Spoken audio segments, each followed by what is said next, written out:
Shalom saudara, selamat berjumpa lagi dalam Mana Surgawi Gereja Betel Indonesia Situbondo. Saudara, kembali saya akan melanjutkan apa yang telah saya berikan beberapa saat yang lampau, yaitu mengenai rumahku adalah surgaku. Sebelumnya saya sudah menyampaikan saudara, untuk kembali mengingatkan bahwa pernikahan itu adalah idenya Tuhan. Pernikahan itu adalah inisiatif dari Tuhan.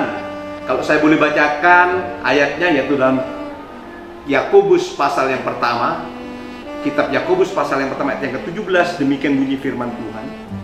Setiap pemberian yang baik dan setiap anugerah yang sempurna datangnya dari atas, diturunkan dari Bapa segala terang, padanya tidak ada perubahan atau bayangan karena pertukaran. Jelas di sini dikatakan setiap anugerah yang baik dan sempurna datangnya daripada Tuhan. Kita tahu ide inisiatif pernikahan datang daripada Tuhan, dan kita tahu saudara, kalau itu datang daripada Tuhan, harusnya kita baik-baik dalam menjalankan rumah tangga kita.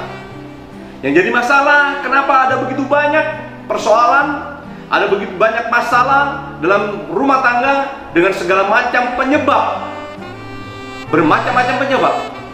Nah, di sini kita mau lihat saudara, sebetulnya kembali lagi dalam kitab Ulangan 32 ayat 30, berkali-kali saya katakan, satu orang mengalahkan 1000 orang, tapi 2 orang daripada antara orang yang percaya kepada Tuhan membuat lari 10.000 orang.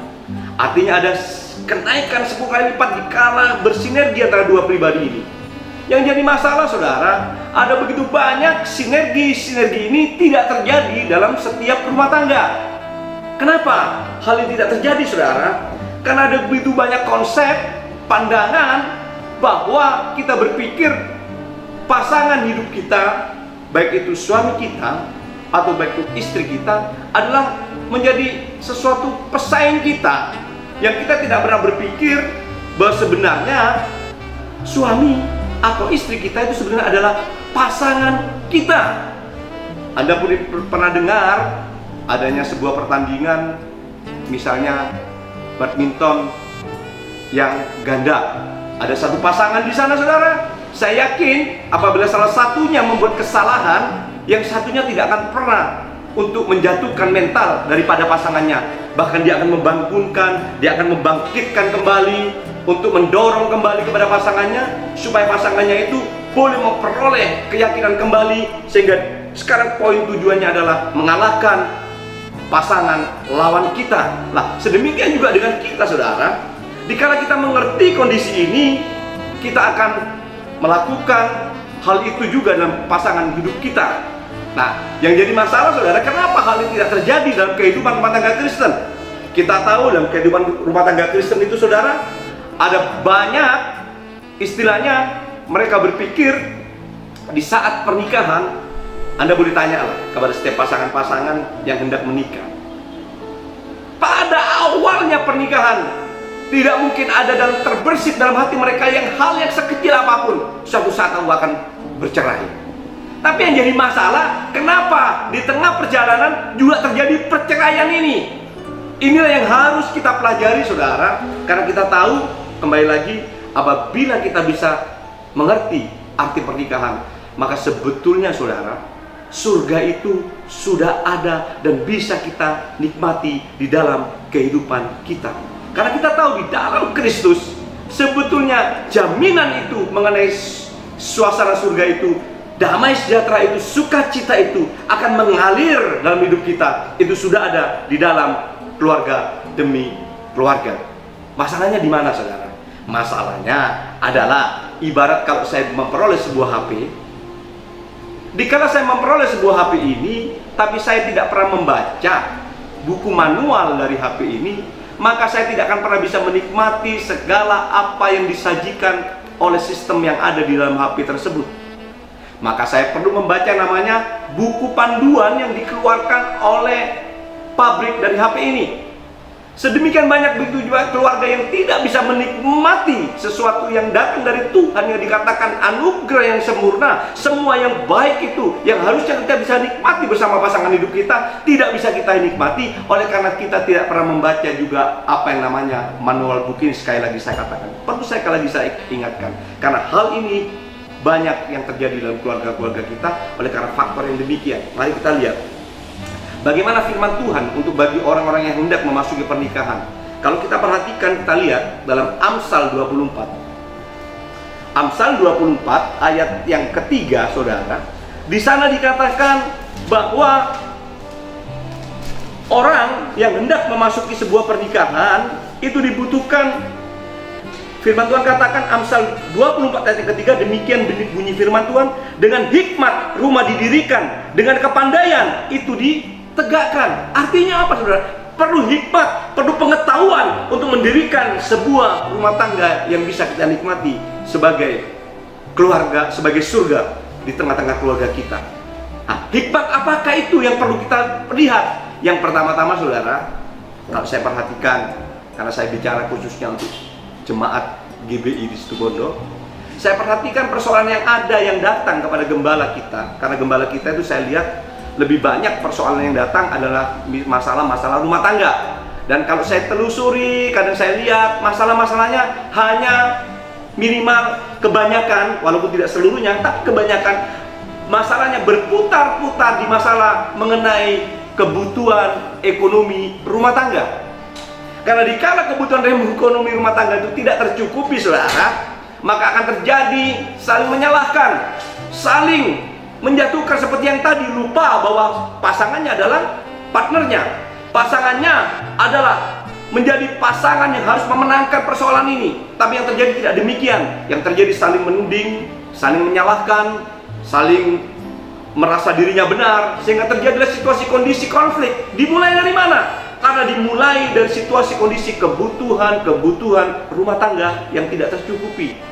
Memang kalau mau bicara awalnya, saudara, ada begitu banyak orang yang berpikir asal ada cinta sudah cukup. Makan nasi sepiring berdua, tidur di tikar pun tidak apa-apa. Tidak punya uang sekalipun asal ada kamu, nggak apa-apa. Bisa terjadi demikian, saudara. Tapi berapa lama kita harus bertahan? Karena firman Tuhan katakan tadi, perlu hikmat untuk mendirikan rumah tangga. Dalam Amsal juga yang 24 ayat yang 27, demikian juga bunyi firman Tuhan. Selesaikanlah pekerjaanmu di luar, siapkanlah itu di ladang, baru kemudian dirikanlah rumahmu. Artinya apa, saudara? Bagi orang-orang tertentu yang hendak mendirikan rumah tangganya, syarat pertama yang saya katakan, walaupun ada syarat yang lain, baik itu bicara kedewasaan mental, kedewasaan jiwa, kedewasaan secara umur jasmani, itu penting juga. Tapi yang saya bicarakan, bicara mengenai adanya sebuah pemenuhan kebutuhan dalam sebuah rumah tangga. Apabila hal ini masih belum mencukupi, lebih baik Anda untuk berhitung terlebih dahulu. Karena hal inilah yang nanti akan membawa masalah-masalah dalam rumah tangga kita. Jadi saya minta saudara, bagi saudara mungkin yang hendak mempersiapkan saat ini untuk pernikahan itu, pertama perhatikanlah, sudah mencukupilah segala kebutuhan nafkah hidupmu, terutama nanti untuk kamu hidup berdua. Karena kondisi ini kadang hal-hal yang tidak terpikirkan bagi pasangan-pasangan yang sudah hendak masuk ke pernikahan. Karena mereka berpikir nikah itu hanya cukup dengan perasaan cinta saja. Tidak cukup, saudara. Kita mau belajar, ada begitu banyak rumah tangga yang juga akhirnya tidak sampai kepada tujuannya oleh karena faktor yang pertama tadi, yaitu bicara mengenai kecukupan akan kebutuhan itu. Jadi di sini kita mau belajar, satu yang pertama kita mau belajar firman Tuhan katakan, kalau Anda mau masuk dalam suatu pernikahan, Anda hendaknya siap dulu mengenai kebutuhan hidup itu. Di sini saudara, kita mau untuk melihat, kalau seandainya memang tidak cukup saat itu, kita mau belajar. Karena pernikahan itu saudara tidak harus ditarget oleh usia. Janganlah Anda menikah karena Anda ditarget oleh usia. Itu tidak sebuah ukuran, walaupun suatu ukuran yang bisa dipakai, tapi bukan suatu kebenaran yang hakiki. Lebih baik kita siap dulu kebutuhan-kebutuhan apa yang harus kita hadapi ke depan. Baik itu rumah tempat tinggal yang harus ada terlebih dahulu, baik itu kehidupan yang nanti akan mempersiapkan untuk anak kita, untuk memperoleh kebutuhannya, baik dari sisi pendidikan, dari segi apapun. Belum lagi saudara, apabila terjadi mungkin namanya orang sakit, kita tidak ngerti suatu saat di tengah jalan, kebutuhan-kebutuhan yang di luar prediksi kita, di luar rencana kita. Itu saudara untuk bagian yang pertama dalam hal mengenai pernikahan yang Tuhan ajarkan kepada kita, yaitu sebelum Anda masuk ke pernikahan, yang terpenting kebutuhan akan hidup untuk berumah tangga itu harus sudah ada terlebih dahulu, sehingga tidak akan terjadi suatu ketegangan nanti pada akhirnya dalam rumah tangga yang akan dibentuk itu. Karena firman Tuhan katakan, Tuhan tidak katakan mendirikan rumah tangga itu dengan cinta, dengan perasaan cinta, tapi yang Tuhan katakan dengan hikmat dan pengetahuan.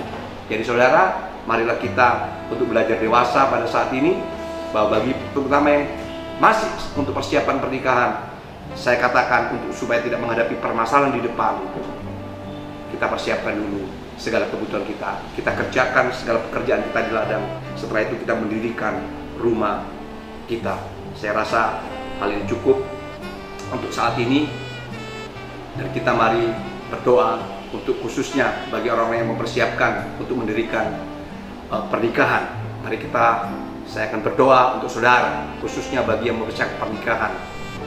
Ya Bapa di dalam surga, kami berdoa bagi pasangan-pasangan yang hendak menghadapi pernikahan pada saat-saat ke depan ini Bapa. Biarlah mereka boleh terlebih dahulu mengerti apa yang harus mereka persiapkan.